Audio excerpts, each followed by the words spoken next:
Good morning, all. Yeah, this is the first panel of the day with three fabulous guests. You have their biographies in with your documentation.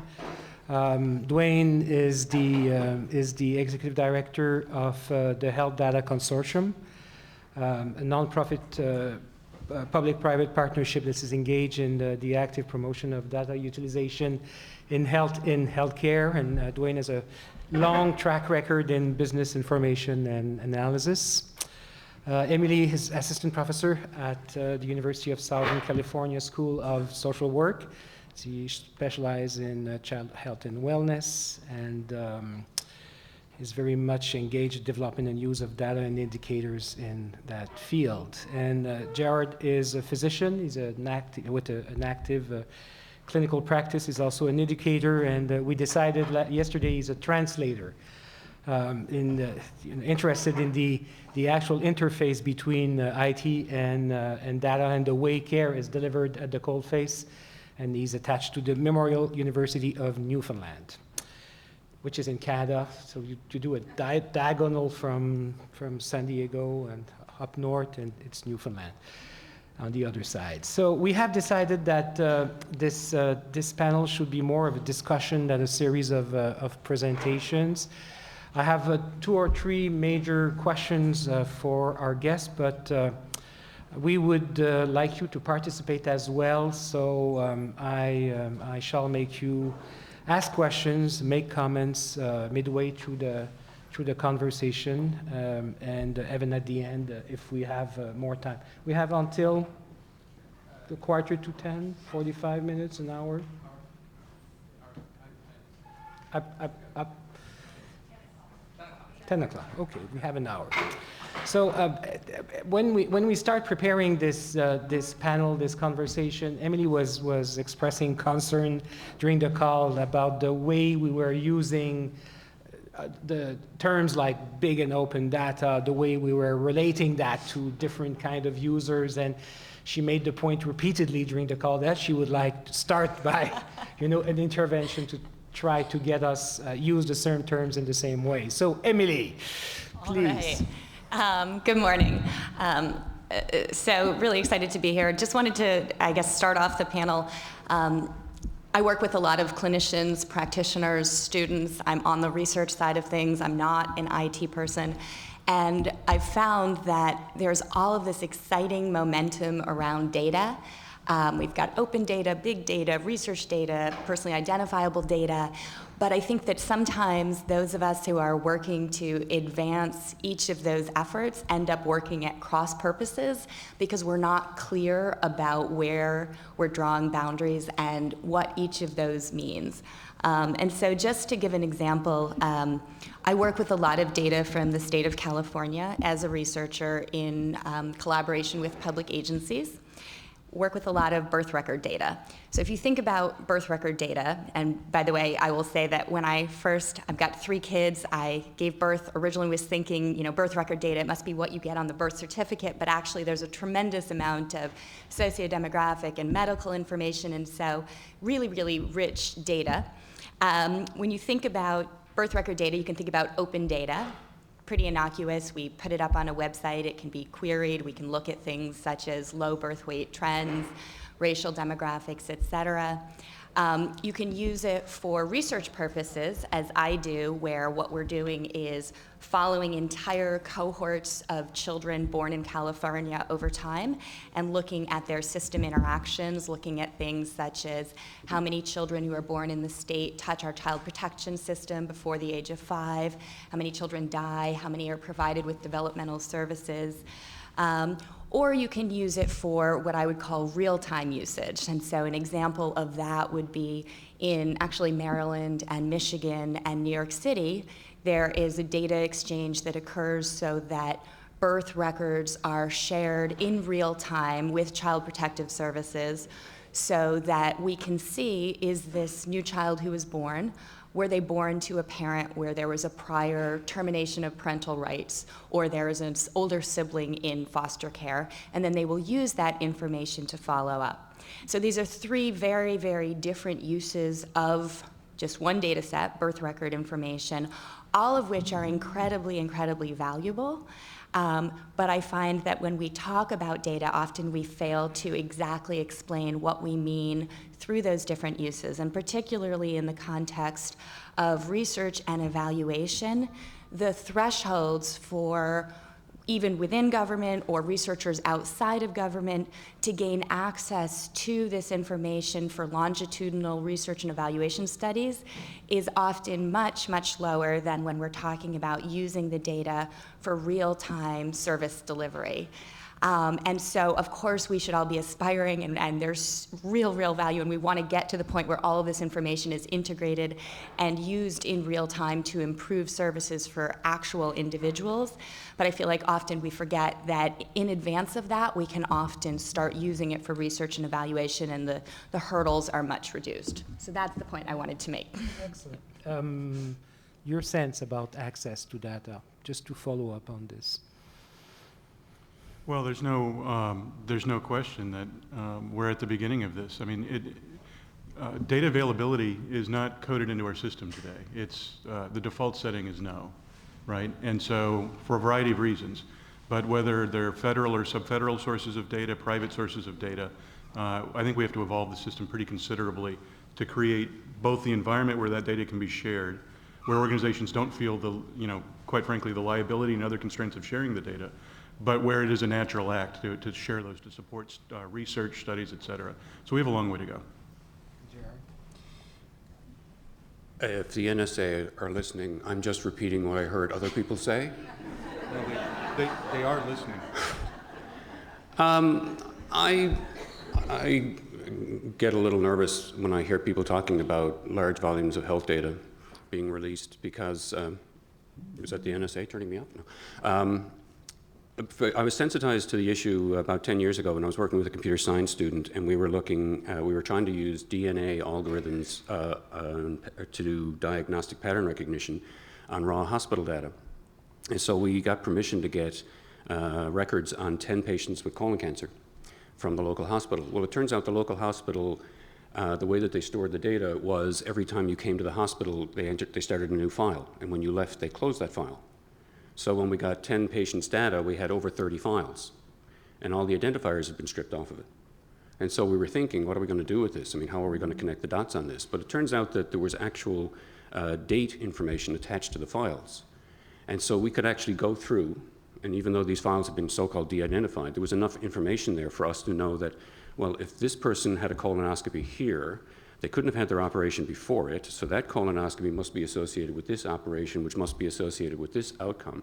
And we actually managed to connect the dots on all 10 patients without any identifiers. And so I was sensitized at that point that if you have enough information, there's no such thing as anonymous information. Health information is incredibly unique to each individual, especially when you put a chronology to it. And the more of it you have, the more easy it is to identify the person. And there's two yous. There's the named you and the unnamed you. The named you is the one we are afraid of. That's Gerard Farrell, and oh, I just learned something new about him, and isn't that awful? Frankly, I'm not that interesting, but I had to use somebody as an example. But then there's the unnamed you, which is, I don't know who this person is in that I can't name them, but I can see them here, and I can see them over here, and I can see them over here, and if I connect all that data, I now know an awful lot about them, and what will I do with that? So it's not that big data is bad, it's not that open data is bad, I just get a little nervous because the number of times, I worked in a Catholic hospital, okay, back home. If you're trying to find Mary Margaret Murphy or John Power in the database, you're gonna have a bad day. And yet I used to be able to do that all the time because all I needed to know was enough information about the Mary Margaret Murphy I was looking for, and I could find her every single time. So when we're stringing out all this data and we're pushing it all out, I just get a little nervous that we might be exposing stuff that we don't intend to expose. Any reaction? Yeah, so I've got one of my sons has a medical condition, and it looks like we're out of the woods, which is great. But the reason I bring it up is, in the process of doing this, you begin to realize in that particular area of medicine, we're a little bit in the dark ages. And it was fascinating when we first started doing the research and talking to medical researchers, how many of them said, look, fact of the matter is a lot of children have this condition. We can't find them. We don't know how to create research sets. You know, we don't know enough yet. And it really kind of clued me into the reality that we have to find a balance between the needs for patient privacy and improving public health. And if we don't, every one of those children that don't get the treatment they should get, or that could be improved by the application of better data science to improve research, lower the cost of clinical trials, et cetera, is a darn shame. So we have to find this middle ground, but very often it's highly polarizing, and we're on one side or the other. The reality is we've got to find that middle ground and get on with it. But I would like to push you a little bit on this. You're giving advice to clients about this. So, and I'm sure everybody is in that field is experiencing conflict between openness and privacy, between the need people want timeliness and access to data, but on the other hand, you may have problem with quality if you release your data too fast.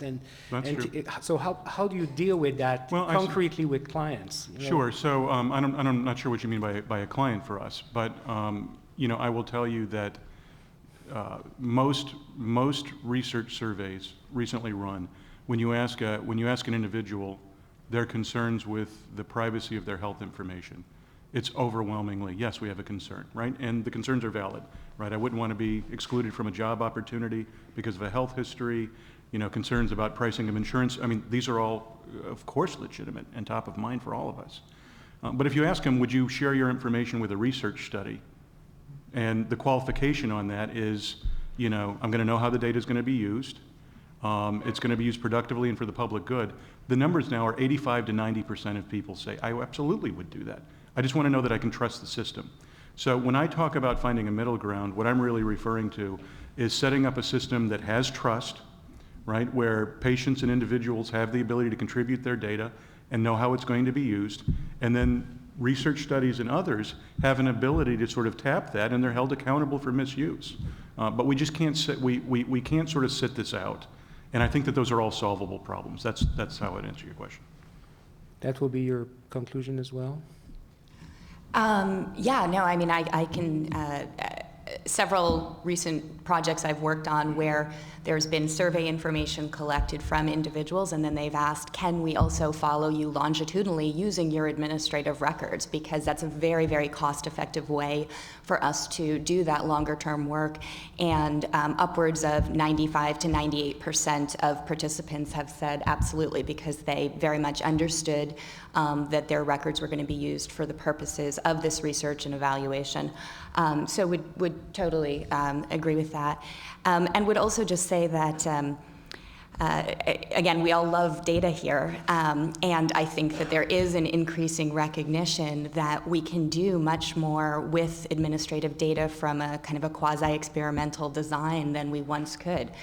So of course, randomized control trials are still held out as the gold standard for looking at causality and looking at whether service interventions work. But frankly, budgets are tight, and now that the quality of administrative data is so much greater than it once was, now that there is so much more data available, if we're thoughtful about how we configure that and pull it together, there are tremendous opportunities to use that, and you see that with some of the funding announcements that the National Institutes of Health has come out with. A number of organizations, I think, are realizing that there is this opportunity in the future to make much greater use of this from a research standpoint.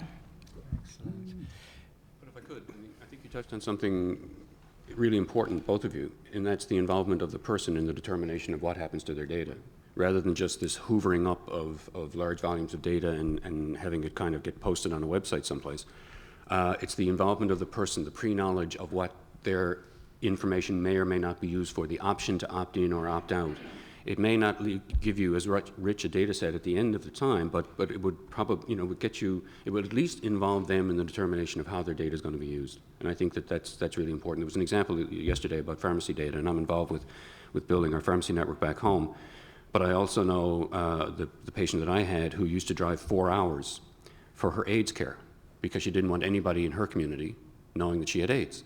And so she would drive 4 hours, and in blizzard country, 4 hours is not an insubstantial thing.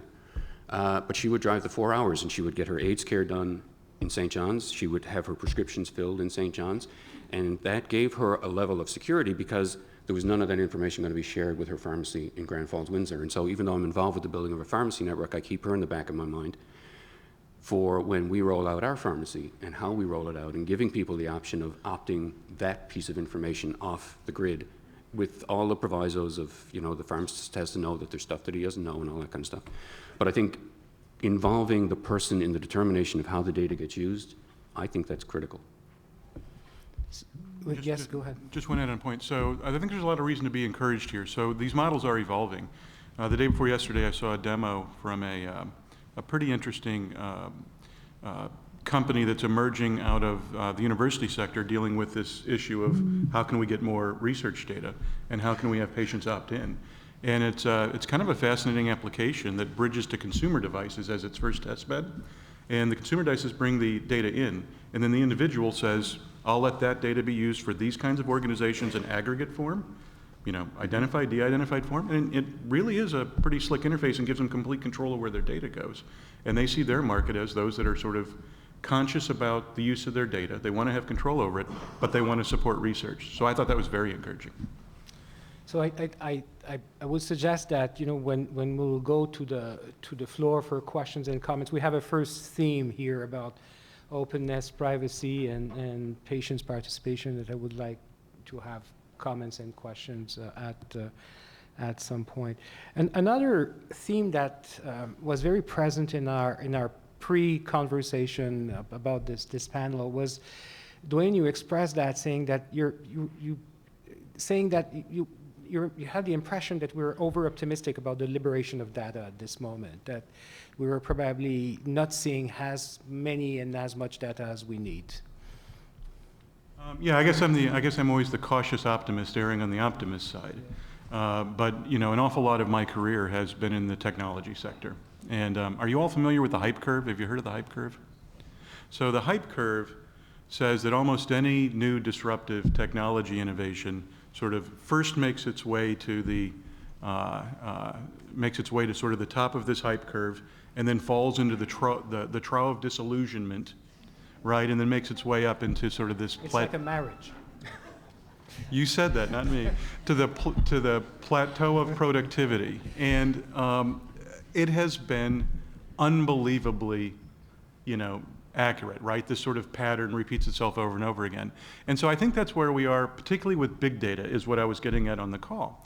And so, we have to realize that the promise here is extraordinary, but these things take time to diffuse themselves into systems, and it has regulatory implications, social implications. I mean, we don't know how to do all of this yet. So what'll happen is we'll have, IBM Watson on the cover of Time magazine. We'll set our expectations extraordinarily high, but it will take years to work through some of these issues. So I guess my cautionary point was we need to not lose focus on the unbelievable potential of data to help us change this system, whether it's just better accountability and transparency, or large-scale data analytics, or really pushing us to an evidence-driven medicine and care, where that's not always the case today, or at least it doesn't have enough evidence to make the right decisions in all cases.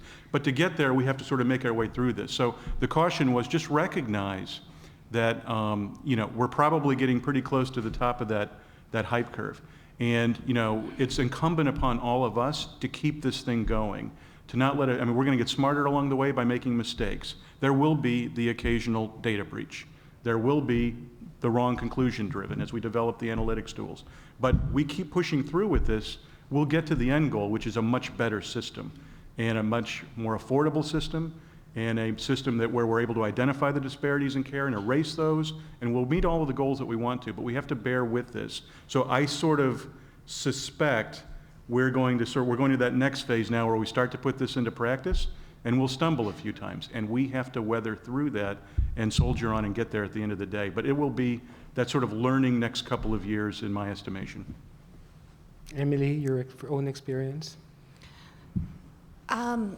I think I agree with everything Dwayne said. I mean, I think it's one of those things where, again, certainly there's a lot of hype around big data. I think, at least in my field, a lot of people would call what I'm doing working with big data, but the data I'm working with are not even really big data. They're kind of large data, and they're definitely structured data. So I think that there's probably a lot of hype around the promise of just going up and pulling down data of all sorts and having all these grand insights. I don't know that I think there's as much hype about just making better use of structured data that we already collect by our public sector agencies, but unfortunately still sit in silos. So I think that's maybe just the distinction I would make there. Dwayne, you touched on it in our previous discussion, the consumerization of health information. So there was a time when if you wanted to know what your blood pressure was, you had to come to somebody like me, and I would record your blood, or I would measure your blood pressure, I would record your blood pressure, and that record would be stored in a facility, a doctor's office, a hospital, someplace like that, and you had no control over the record. You didn't take it home with you. And what we're seeing now is a plethora of wearable devices on your wrist, on your hip, on your ankle. Google are apparently working on a contact lens that can record your blood sugar. Devices that say that they can record your blood pressure, your pulse, your O2 saturation. One says it can do an EKG off your wrist. I'd like to see that. The only thing they don't do right now is fold your pants and open your windows. And if you follow Apple, you'll know that Apple announced a health app on Monday, which is supposed to aggregate all of this data into a central place. And when I hear people talking about big data in terms of healthcare, if you think you got big data now, just wait, because there's a computer science prof I'm working with at home, and he has a blood pressure monitor that he does his blood pressure twice a day. He has 3 months worth of data. That's 180 data points. You go to the doctor. Standard of care is 3 blood pressure readings in a visit. Turns out the way that we visualize 3 blood pressure readings in a visit over 3 months doesn't scale to 180 blood pressure readings over 3 months. And so we're working on new visualization techniques. But there's 2 things going on. One is the volume of data is about to explode from all these devices. And the control of the data is not going to be in the facility. It's going to be in the consumer. And how that's going to change the power dynamic is going to be really interesting, I think, because the patient now has the data that we need to make our decisions. It's going to be there's going to be more volume, there's going to be more quality issues, it's going to be richer, and it's going to be in situ. It's going to be data from where they live, not the office or the hospital. So that's going to change the nature of everything. And I'm sure that there are people out there who are thinking, okay, if there's all that data on all those phones, I can make an app that can turn it from data into information. And I know that IBM are working with Watson to try and turn information into knowledge. So that means that in 5 years' time, I'm out of a job unless we change the way that we educate physicians. Too much? No. I'm fascinated, actually. Yeah, go ahead. Just a quick little story to kind of emphasize the point of this explosion of data we don't even have words yet for the amount of data that's about to happen. So I just heard Tim Kelsey told me the story. He's basically the head of health IT for the National Health Service in Great Britain, and so in the London Olympics, they contracted with a company to create a device that's essentially a molecular detection device, the most complex of its kind in the world. And they wanted to use it for security purposes, for all the obvious reasons. So if it could detect a certain kind of molecule anywhere on the body, it was obviously security was an incredible concern for them. After the Olympics, they commissioned a purposing of this set of devices to see what it could do with the human body. And already they're finding that, for example, I'll say it, human urine apparently has 5,000 chemicals in it, 4,000 of which wasn't even previously known. And so they're now issuing a new molecular discovery every week, just looking at things coming out of the body. They never knew this before. They've had to create a new word for the volume of data given off. One of these machines working in real time produces more data than the Hadron Collider. And so they're looking at literally petabytes of data per day being given off, all of which is pointing to brand new discoveries, things nobody's ever seen before. They can't process it quickly enough. And that would be one person and one machine. Imagine what happens with tens of thousands of new devices and sensors. So it really is, this is brand new territory. So would you say process is more difficult at this time than access? Yeah, I would. Okay, I think we have probably two themes for, starting a conversation with you. One about openness and privacy, and the other about access. And so I open the room for questions and comments. So, yeah, maybe if people have microphones, it will help. Hi, I'm Ivan Handler from Illinois. Actually, Gerard and I had an interesting discussion yesterday on the bus over about what he named confidentiality domains, which I think is a good term. So one thing I would put forward, and I think, let me just put out that there's an initiative by SAMHSA to allow patients to partition their medical record to decide what data can flow. I have a real serious problem with that, and I think many physicians would, because if that gets done, then as a physician, you will never know if you really got the full story, which I think will inhibit the sharing of data, not help it. And a different way of looking at that, which I think is more consistent with what the panel has been saying, would be to provide what I would call now a confidentiality domain, which is within the domain of treatment.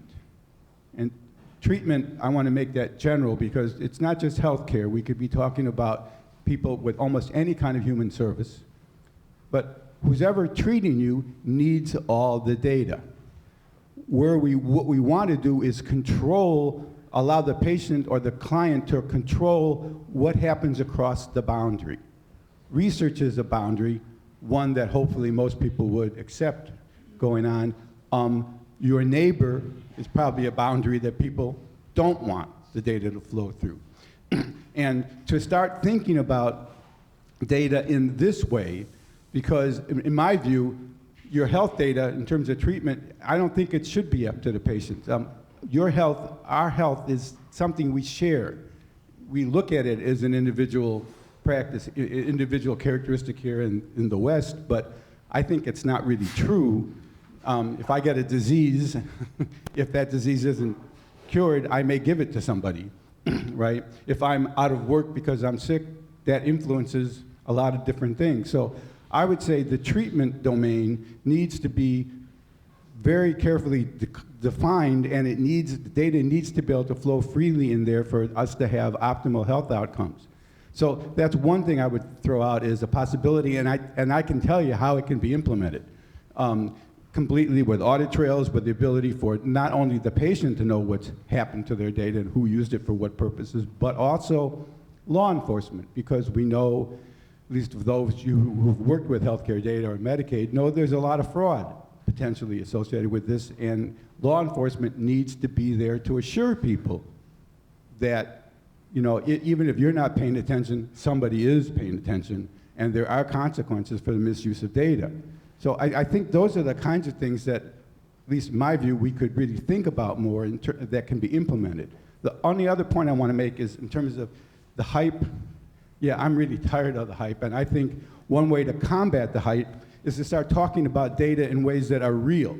And that's more, what's the content, what's the structure, and structure doesn't mean if it's structured or unstructured. Structure is probably a very complicated set of classifications, volume, who uses the data, what are the user domains, the value of the data, the value to whom, access, sources, and confidentiality. I mean, those are the kinds of things, to my mind, that characteristics of data that are usable, right? That tell us something that will allow us to make some sense of it, aside from it's big data. It's a lot of data. Thank you very much. It's unstructured. Thank you very much. All right. There wasn't, there was a... Can I just, yeah, for sure. Just to follow up on Ivan's point, what I was talking about in the bus yesterday morning was the difference between privacy and confidentiality in the context of health information. And it grew out of dissatisfaction that I had with every piece of health privacy legislation that I read. Privacy is about distrust. Privacy is, I don't know you, I don't trust you, you have to tell me what you're going to do with my data before I give it to you. And much of the health privacy legislation that you reads that way. Confidentiality is what happens when you choose to go to a caregiver, or you go to a caregiver and you choose to confide in them. And when you confide in them, you are giving a level of trust to them.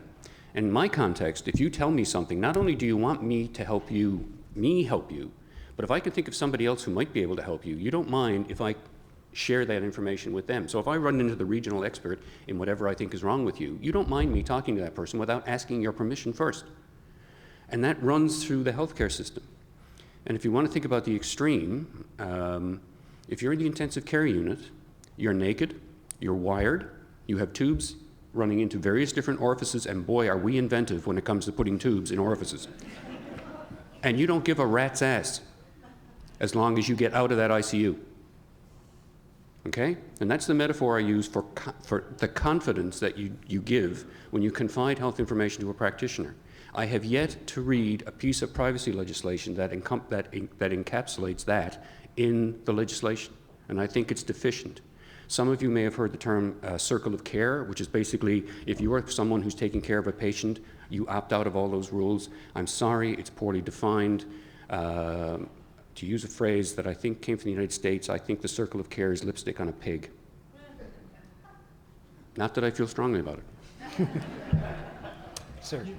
Dwayne, go ahead. You know, there's a related point. So this is not scientific, but we've been trying to get smart as quickly as we can on what some of the social implications of this are. And we very often forget the physician in the mix of this, right? So how does that impact their workflow, what they do every day?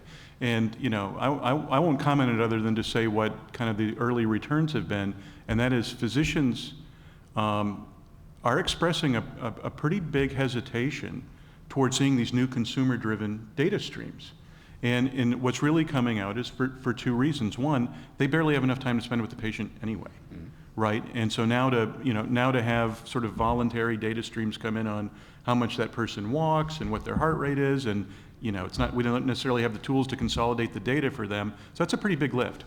The second is liability, and we shouldn't underscore this. I mean, these are all human systems at the end of the day.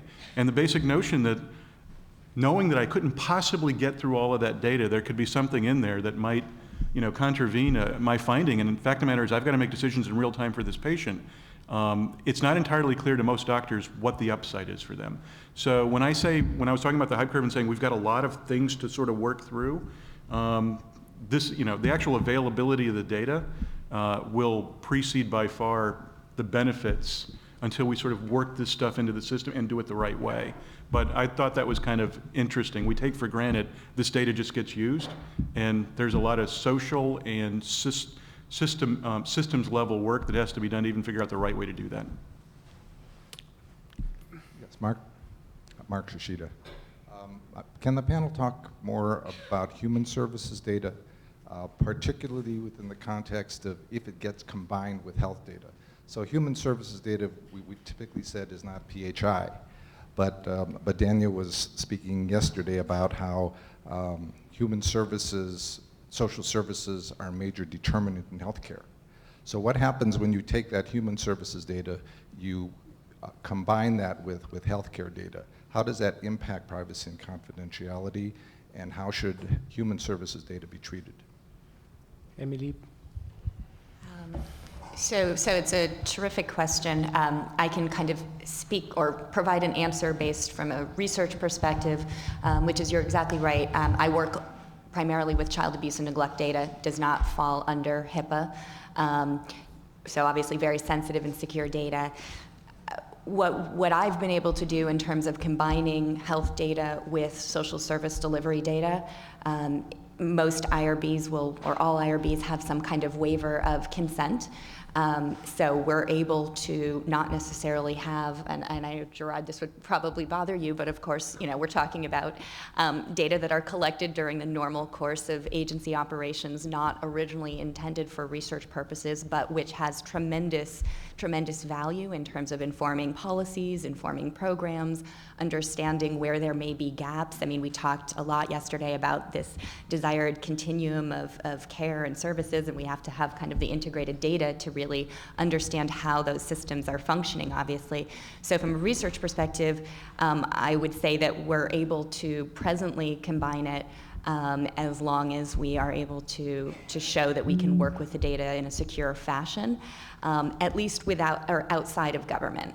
One of the reasons that I've been doing a lot of the work that I'm doing is I found that in a number of instances, I've had an easier time as a third-party university-based researcher accessing some of the confidential information that's needed to link it, because of course, for me to be able to link birth records with developmental service records, with child protection records, there's no universal ID that currently exists, so we are using personally identifiable data to link that information, and then it's de-identified for research and analytic purposes.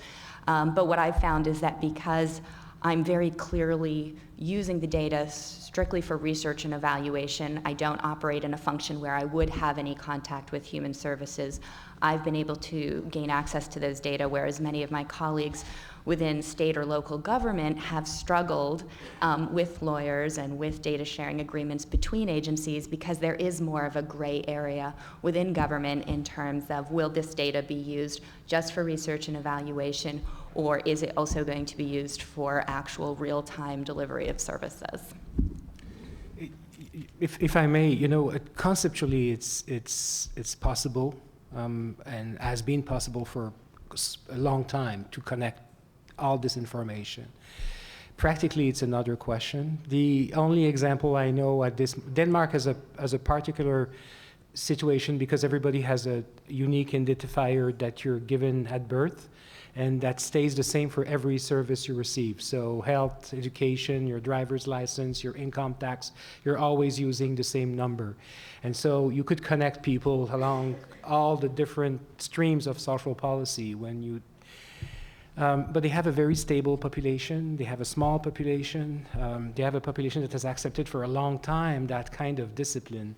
And so it's the practicality of doing it at this moment that seems to me the major obstacle. But conceptually, I think we know how to do that for certainly 20 years now. And even things that we don't necessarily think immediately to put in a record, you know, and I know how to do it, at least on paper.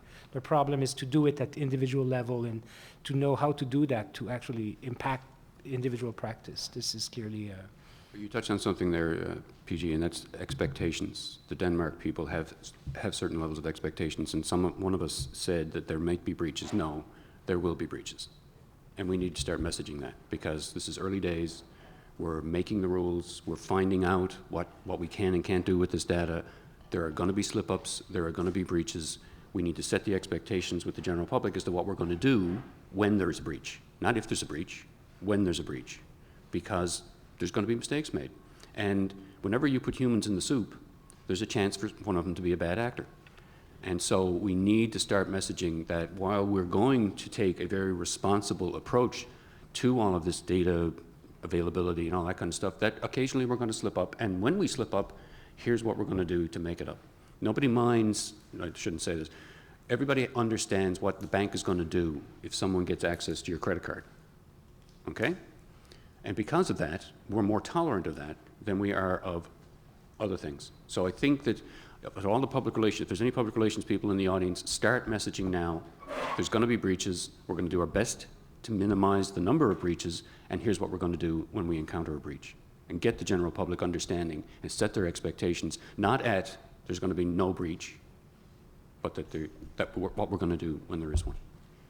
Just a very quick word on, in the question there was also sort of this notion of health data versus, you know, kind of human services data. Just to make the point, I think that increasingly that distinction should go away, right? I mean, it's not entirely clear to me that as we look at behavioral data sets, as we look at, you know, as we get a better view of what's happening across the system, and by the way, you know, kudos to HHS, and, you know, data's coming out that has never come out previously. It is increasingly becoming, I think, you know, a more of a standard setting for the federal government to release data. That's definitely in the right direction. But we've got a long way to go, and when we start looking across data in ways that we haven't before, we're going to start to see patterns of why, you know, why we have, why we have emergency room readmissions in poorer areas of the country, and the reality is because it is lack of transportation or support services. We're going to start to see the linkage as we sort of move from a focus on healthcare to a focus on health. And I think that that's going to be the bridge to when, health and human services data begin to merge. And ultimately, we ought to be looking at all of this as a human system. And I think when we do that, that distinction begins to disappear. We don't want human services data to become PHI. That's fair. I understand.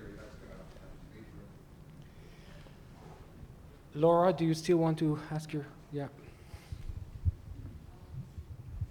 So I'm Laura Morlock from Johns Hopkins. So I have the advantage of knowing that one of the areas of PG's expertise is how to involve citizens in participating in the decision-making about important policy issues. And to get beyond messaging, we need probably not only new regulations, but new norms.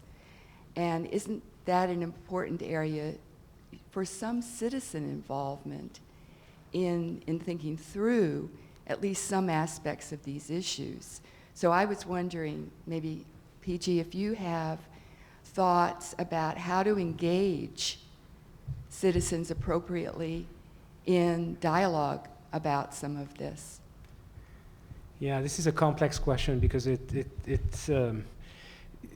those exercises of engaging citizens have been used mostly to inform us about values and willingness to accept changes and transformation in policy.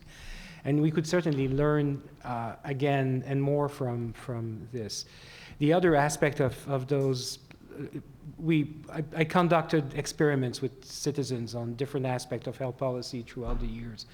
And one of the things we learn as well is that when citizens are, and I think this is very assuring for our democratic values, is that when citizens are engaged in discussing policy issues, they tend also to reappropriate public institutions and make them theirs. And I think this is also extremely positive. So instead of saying this movement of big data is something that is only driven by the interests of the private sector, of big corporations, of big government, it could become something that is helpful and important for the communities themselves. Denmark, and another Danish example on my mind, because it's prior to everything we discussed today. In the 1990s, the government of Denmark distributed computers with CD-ROMs, with census data to small communities in Greenland, and it changed their life completely. Suddenly they were able to see who they were, and it gives a new life to those communities, access to data about themselves. And I think it's part of the democratic process. So yeah, it's certainly an aspect that needs to be explored in the future. But I'm not here to answer your question, Laura, you know that. But the other approach, Hi. I'm Adam Pertman with Stewards of Change. One macro question, one micro question, if for anybody who wants to comment on it. The micro, very quickly, is you talked about the risks. There are going to be problems. There's going to be fraud, whatever. There are going to be people who use it. Can you talk for a minute about the risks at a very, very personal level? I mean, everybody, 1 million people have their personal data in their hand. Do they know what to do with that? Do they know how to deal with it? Are they going to start diagnosing themselves and they're seeing commercials on television that they should use this product for this product for that? I mean, it sounds like a doctor's nightmare. I mean, you already have that with people coming in and saying, don't I have this and don't you want to prescribe that, right? Right. And so it seems to me that this magnifies that exponentially with all this data that people can be hypochondriacs or diagnose themselves properly, but that seems to me a much more pervasive potential problem even than the bad actors. So I would love to hear from you on that micro. And on the macro, very quickly, could any or all of you just talk about what are the lessons here at this relatively early stage for interoperability? If we don't know what systems need to connect at this early point so that we get this right, whatever that means, are there ways we should be thinking about it at this early stage to try to get those systems connected and get it right? So those are the two. Okay, so yeah, you're right. Anywhere between 40 and 90%, depending on what study you look at, of patients have already Googled their complaints before they come into the office. It's not unusual. In fact, it's routine that people walk in and they've already got the search done. They know what's wrong with them. They know what the recommended treatment is, and they just want the prescription, please. And by the way, I don't have much time. Okay. Is the potential out there for that to get worse? Yes, it is. There's a graph that I like to draw with, there's data, information, knowledge, and wisdom. And we teach in medical school, and I was involved with undergraduate medical education for 10 years. I was the associate dean for undergraduate studies for 3 years back home. We teach to knowledge and information and knowledge, turning information into knowledge. That's what we teach in medical school right now. And what I'm trying to get the medical school to realize is that we need to start teaching knowledge to wisdom. Because wisdom is what says, well, yeah, I know that that's what Google says, but in your case, and that's where the difference is, and that's the wisdom. So you've got a guy who's got cancer, there's 2 treatment options. One is going to make him throw up for 3 days, the other one is less emetogenic, but a little bit less effective. But he lives in a small community in Newfoundland where there are only 10 permanent residents. He lives by himself, he's 78 years old, and the nearest hospital is 20 minutes away on a good day. Which treatment do you go with? That's the wisdom. And I think that's going to get worse as we have more data, more consumer involvement. I don't think that's bad, it's just more challenging for me because my RRSP, which is what I'm going to retire on, is not ready to go yet. Oh, I guess my message here is pretty simple. You know, for too long, patients haven't had access to the information they need. Consumers can be extraordinarily valuable partners in healthcare, and so anytime we can provide them with more information, I think the better. It will take half a generation for, you know, new consumers to grow up in this environment, to know what information to use and not use and how to interact with their doctors. But I don't see anything but good coming from empowering patients with information. I'm certainly not going to disagree with that. From the kind of more human services side of things and your macro question in terms of how does some of this inform interoperability, I think that with some kind of early data linkages, not necessarily for real-time service use, but more for the research and evaluation side, it can really help to point us towards where we should be prioritizing our efforts and can also really help us to bring different agencies to the table around a shared purpose. I think we talked a lot yesterday about how is it you engage different sectors, each of whom have their own outcomes and accountability systems and their own perspectives and their own funding streams. And when you do a kind of a data linkage and you show that 40% of the clients you're serving right now were seen upstream by this other system, there can be more of an understanding, more of a shared purpose around that. And so I think that there's also an opportunity to kind of push forward some of those interoperability efforts by doing some of this early data linkage work. And, you know, on interoperability, you know, Gerard, you mentioned the announcements that came out of Apple World this past week. There was an interesting line buried down in there that may be getting more press now. It didn't on Monday, but did you see the line that said that Apple was signing a contract with Epic? Yes. So what that means is, and so it's just starting to kind of, you know, seep out now in the discussion groups. But apparently the details of that are that, you know, Apple with their health kit and the repository for all this consumer data, they're going to build a link to Epic, and that Epic, touching about 50% of all patient records in the country, at least on paper, you'll be able to opt into having all of your consumer data go right into that patient record. That's the question. So we don't know what that means, Right. but it means some, in terms of some interoperability, at least in this corner of the world, some of that could go faster than we think. So for those of you who didn't watch the Worldwide Developers Conference keynote on Monday, I watched it for you twice. And I've been doing a bit of scratching around that very thing. I'm not sure that it's going to be the data that's going to go to Epic. It may be messages that go to Epic, because the example that they used was if they set a blood pressure target for you and your blood pressure goes above that target, a message gets sent to your doctor. Not the data, but a message. Okay, And I don't know that's all I can glean from what little they said on Monday, and I haven't been able to find anything else that's been said since then. And this is typical Apple. They announce something at the Worldwide Developers Conference, and then they go south for 6 months and say nothing about it. And so we probably won't really know until September. But the reason it's sort of epic news here is in one fell swoop, that could be 50% of patients touched in the United States.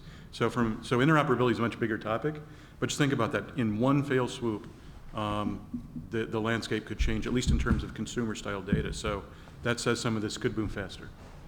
Yeah, I would like to ask you,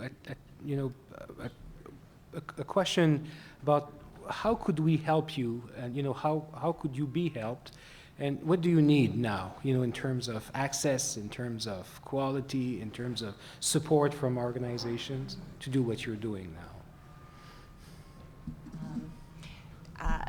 So the project that we have just started is attempting to build out an understanding of children from birth to death. There's this great quote, I think the first reference to record linkage, it's from 1946, which basically says, each of us writes a book of life, and record linkage is the assembly of the principal events that you experience in life.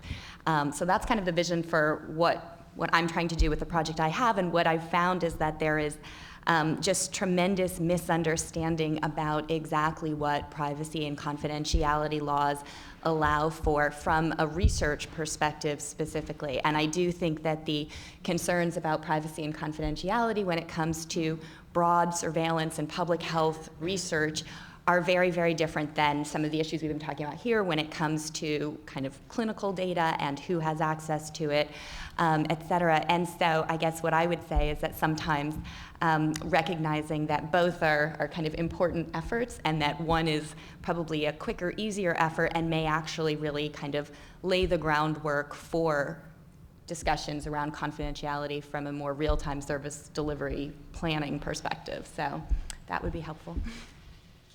Dwayne? Yeah, I mean, we, and I'll speak for the Health Data Consortium, what we're hoping to do is to work with, Stewards of Change and Johns Hopkins and all the different institutions around the country and individuals to help bridge some of this work that needs to get done to hopefully accelerate the benefits and get there in a responsible way. So, what we need is involvement. We need organizations that are as passionate about this as we are. We're about to launch a number of initiatives. One is in patient linkage, which is a topic that's already come up a few times here. We call it responsible patient linkage, but also around how we create sort of the governance frameworks around health data, how we can, take advantage of what is a pretty unique relationship with the federal government and the states to hopefully move some policy issues along in very responsible ways that let us do some of the things we need to do while protecting the patients, but enabling some of these benefits that I think will be absolutely extraordinary. So, what we need are involvement. We need people that care, are passionate about the issues, and willing to roll up their shirt sleeves. Two things. One is I get back to the expectation management. I think that's going to be critical. If the general public think that things are not going to happen, that are going to happen, and don't know what is going to happen when they happen, I think that that's going to be bad for us, because we're going to be doing a lot of digging ourselves out of holes. And it's not like we don't know that they're going to happen. So I think we really need to start doing some expectation management around what the general public thinks we are and aren't doing, will and won't do when there's a breach. The other thing I think is, it goes back to the question you were asked, PG, I think that there's a tremendous research opportunity from the perspective of we now will be able to know what consumers want to do with their data based on what they do with their data, because they're the ones who are going to be generating the data, they're the ones who are going to be stewarding the data, and they're going to be the ones who are going to be deciding with whom they share the data, under what circumstances, with what provisos attached to it. And so I think that there's a tremendous opportunity from a research point of view to look at that and not just ask them what they think is important. I keep going back to Steve Jobs. I don't ask people what's important. I tell them what's important, or what they want. A chance to actually observe what it is that they're doing, with whom are they sharing the information, what boundaries are they putting up around that sharing, and see what the dynamic is, and use that to inform public policy, because that's that's really, the in situ policy information.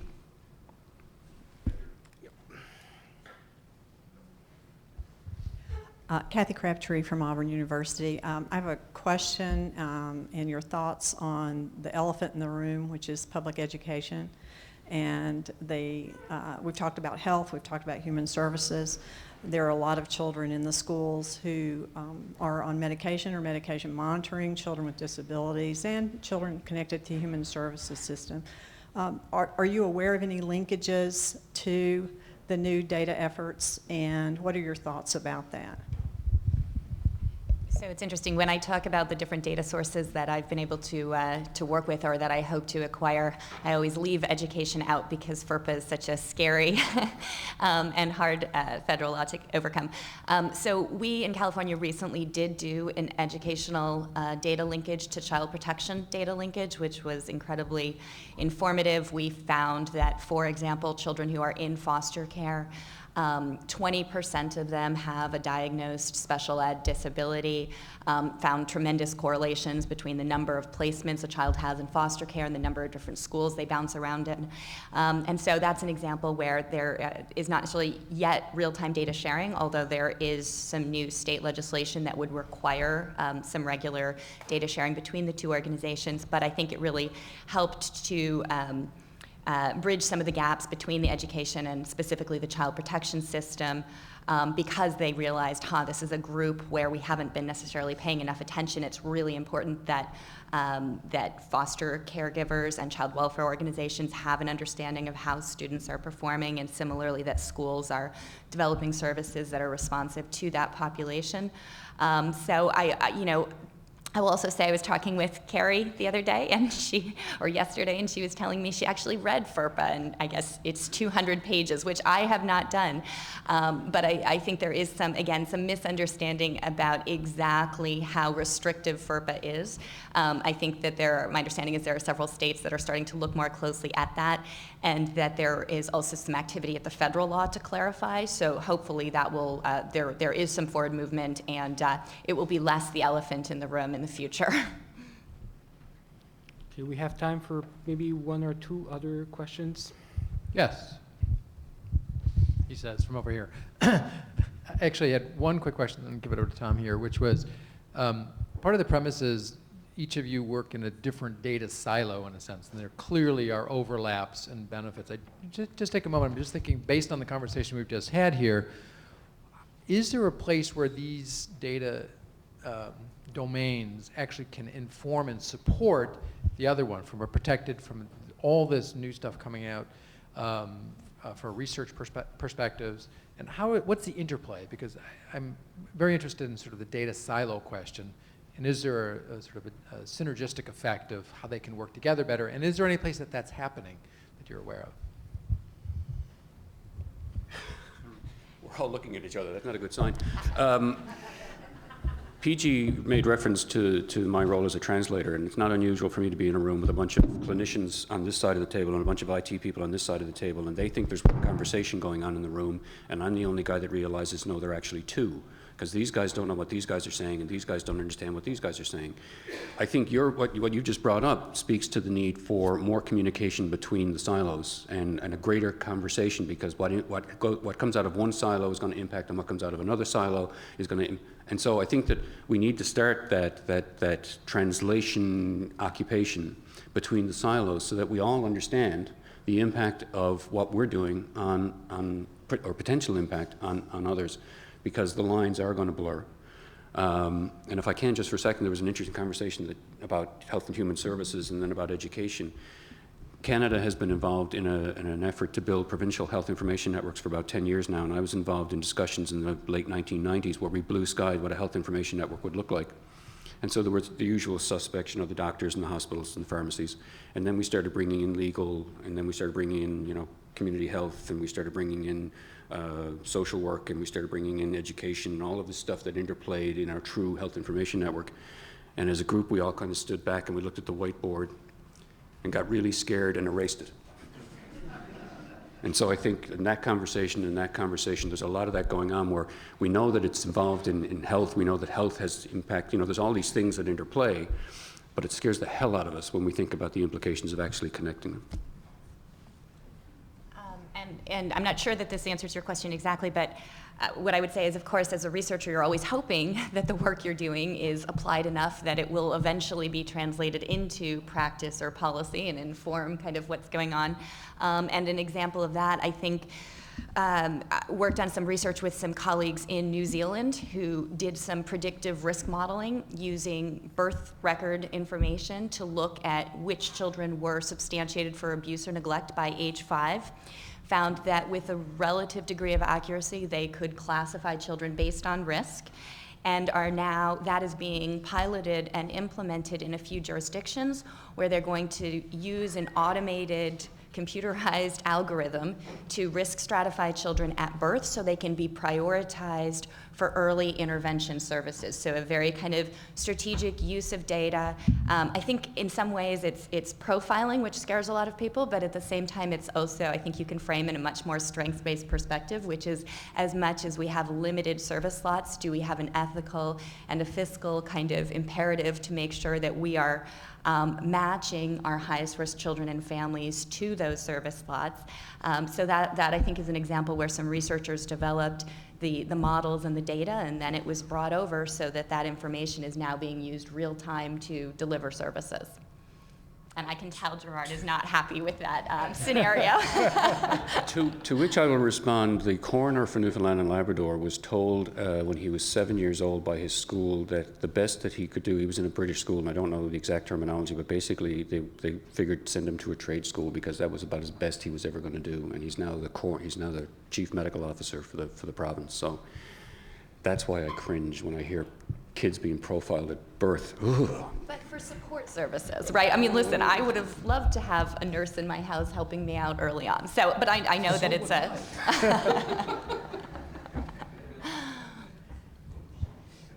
One question? Okay, time for one other question. Hi, Tom Baden here from Minnesota. We've got a really interesting opportunity to, I think, use this data in a really powerful way across both health and human services, and the convergence to me is just screaming. We've got Medicaid data. I've got access to electronic health records for individuals, so if they give us permission and authorize, and we've got tools that we can look through the unstructured data within electronic health record.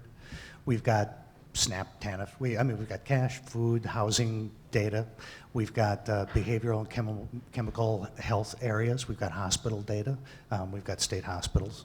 We've got the ever-popular sex offenders program data. We've got data in child welfare. We've got data on seniors.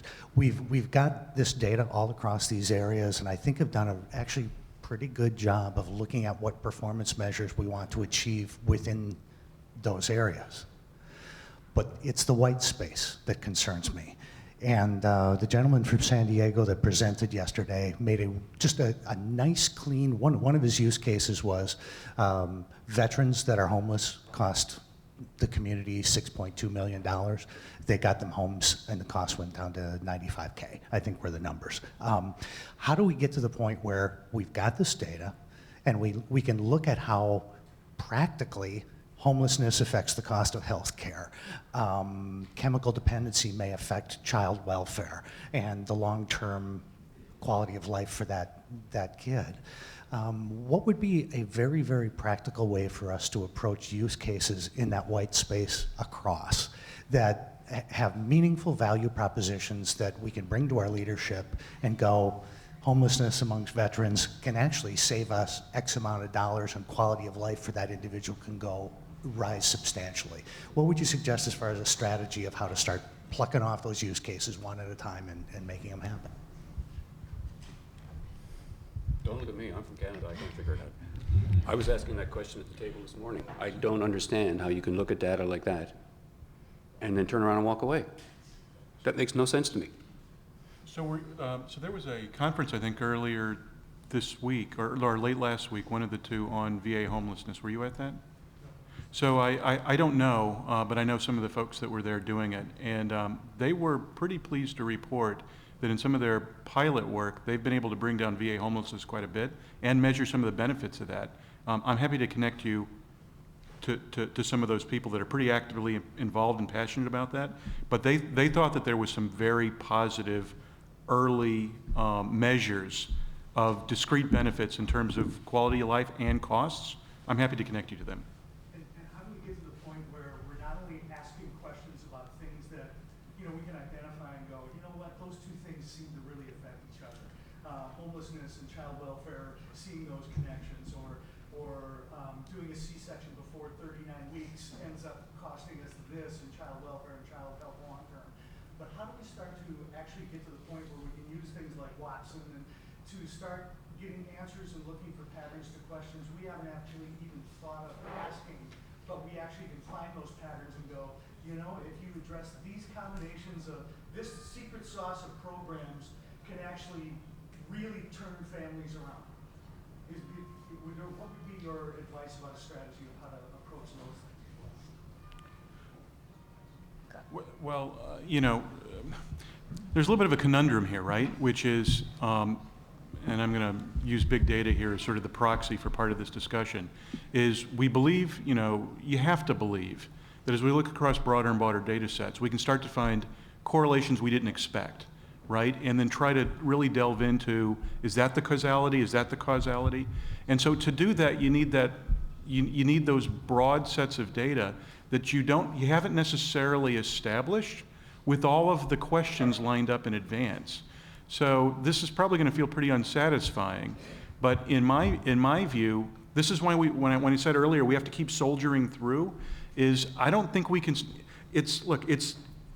Data's worthless, right? And the data gets us to knowledge, gets us to insights, and it does feel like a pretty big gamble here that we're making. That if we once and for all have a broader picture of information and can avoid the dystopian future that I think you were alluding to, that we're going to see those patterns. I don't see how we can't. I don't know what all the causality is yet, but I know right now every group I talk to says, that clinical trial was done on 74 people. There's no way on earth they can figure out the sub-cohort that this was true for. Or, these really promising results we hear back where somebody ingenious and motivated went in and realized that, the distance of that individual from the clinic or from some sort of social support fundamentally impacted an outcome. And they figured out simply because they were passionate enough to dig in. But did we have those tools on sort of a broader level to find that? No. There's no way Watson can do that today because Watson doesn't have the information.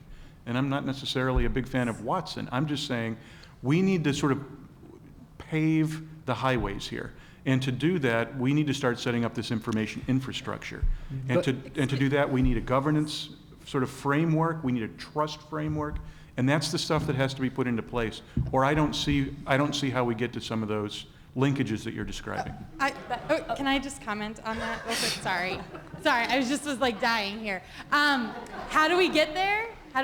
We pay for outcomes, and we let you people do what it is you do, and let you go figure out your linkages, and we just pay for outcomes. We just pay for the good stuff. We just pay, at the end, we pay for that discovery of that great drug. Some of the social finance models, some of those sorts of things. That's what nurtures the innovation, because our institutions don't do that now. So I just wanted to comment. If I may, I would totally agree with you, but I think that the question is also how do we assemble the data so that these innovative kind of jurisdictions understand what's actually working or what should be shifted. And I think that Dwayne is totally right. I mean, I think we need to have the infrastructure where the data exists and are linked and can be mined for those purposes, and where we're not going to know exactly what the relevant policy or programmatic question may be. But if the infrastructure is there and the data are already available, then it's pretty quick to look into it. And of course, attaching dollars and numbers to that is going to be really powerful. And again, I would, PG mentioned Denmark. I mean, there are thousands of credentialed researchers who have access to this mass repository of administrative data that are collected for all individuals who live in Denmark. And there are 5 or so, but no, but there's really tremendous information, and it's out there, and researchers can use it. And I would say that as a researcher, my best kind of projects and questions were not ones that I came up with, but they were questions that actually arose from those who are working in the agencies, and so also I think facilitating some of those partnerships. The other thing is having an experimental mind. I mentioned that yesterday, and I'm seeing that more and more. I don't know how many of you are following the debate among economists about the soda tax at this moment, but 20 years ago, this will be resolved by a poll or a panel of 60 people. Now we're able to actually test it in real time and looking at retail data and seeing how people are actually reacting to the addition of a 1 cent or 2 cents or 3 cents tax on the bottle. And this is a complete difference from the world in which I have been trained. And I think, but again, the major thing here is experimenting. I have colleagues in France, they have access also to a large group of administrative data. So what they're doing, they're tweaking regulation to see how people react.